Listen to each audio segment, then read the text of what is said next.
कानपुर में all India railway pensioners welfare federation का 43वां pension दिवस ऑफिसर क्लब कानपुर में हर्षोल्लास के साथ मनाया गया। इस सम्मेलन में सभी वक्ताओं ने पेंशनरों की समस्याओं के साथ केंद्र सरकार से पुरानी पेंशन सिस्टम लागू करने की मांग की गई। पेंशन दिवस पर मुख्य अतिथि हिंद मजदूर सभा के केंद्रीय संगठन मंत्री व भारतीय खाद्य निगम के महामंत्री तारिणी कुमार पासवान मौजूद थे।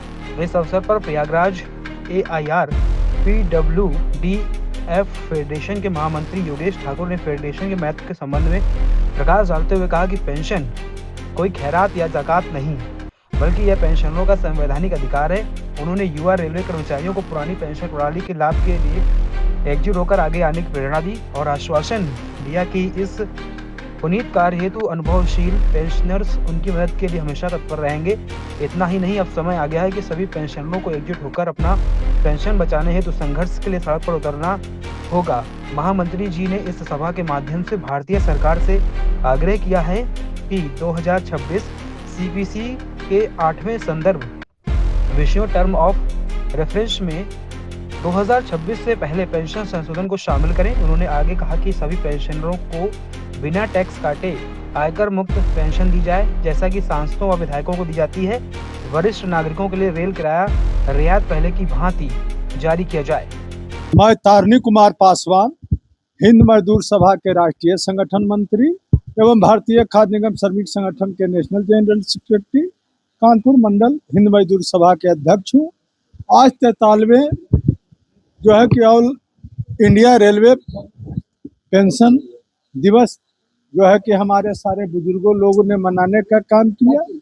इससे यह मुझे प्रेरणा मिली, यह मुझे समझ में आया कि आज भी जो है कि हमारे पुराने लोग जो है कि पुराने पेंशन को लेकर के और नए पीढ़ी के लोगों के लिए चिंतित दिखाई दे रहे हैं।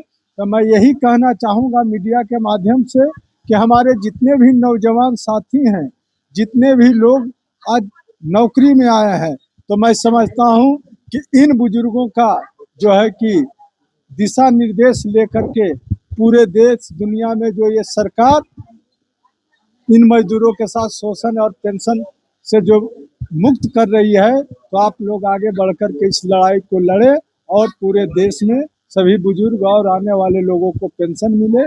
इसी के साथ अपनी बातों को विराम लगाता हूँ। धन्यवाद, थैंक यू, जय हिंद, जय मजदूर।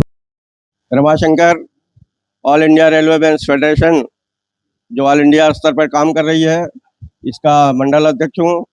और आज हम लोग यहाँ मिलकर के, हमारे फेडरेशन का एक आदेश था और हमारा एक नैतिक कर्तव्य है कि पेंशन दिवस के लिए हम तमाम साथियों को बुला करके उसके भूतकाल में कैसा हुआ है और आने वाले समय में हमें क्या रूपरेखा बनानी है, इस पर एक चर्चा करने के लिए हम लोग यहाँ इकट्ठा हुए हैं। और जैसा कि आप लोग देख रहे हैं, हमारे तमाम बुजुर्ग साथी आज के इस माहौल में भी यहाँ चल करके आए और ये जानने के लिए कि हमारा आने वाला समय कैसा रहेगा, भारत सरकार हमारे साथ क्या क्या करने जा रही है, इन तमाम विषयों पर हम चर्चा किए। और हमारे पास एक डिमांड चार्ट है। इस डिमांड चार्ट को हम चाहेंगे कि इसको अपने माध्यम से भारत सरकार तक पहुंचाएंगे, जिसमें हमारे तमाम 9 सूत्री मांग पत्र है। ये हमारी एक उद्देश्य है।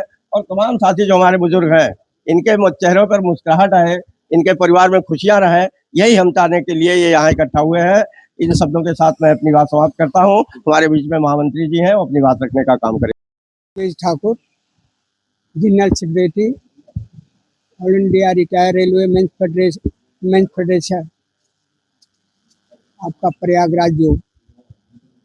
आज का मीटिंग, चूँकि हम लोगों का सबसे बड़ी बात आज एक प्रश्न खड़ी है कि एवरी साल प्रत्येक वर्ष हम लोग जिस तरह 15 अगस्त 26 जनवरी है, ठीक उसी तरह हमारा पूरा भारतवर्ष के जो पेंशनर्स हैं वो आपको पेंशन दिवस मनाते हैं। क्योंकि ये हमारी जीवन सुरक्षा है, सारे पेंशनरों को जीवन सुरक्षा है, उनकी सामाजिक सुरक्षा है, उनकी व्यक्तिगत सुरक्षा है।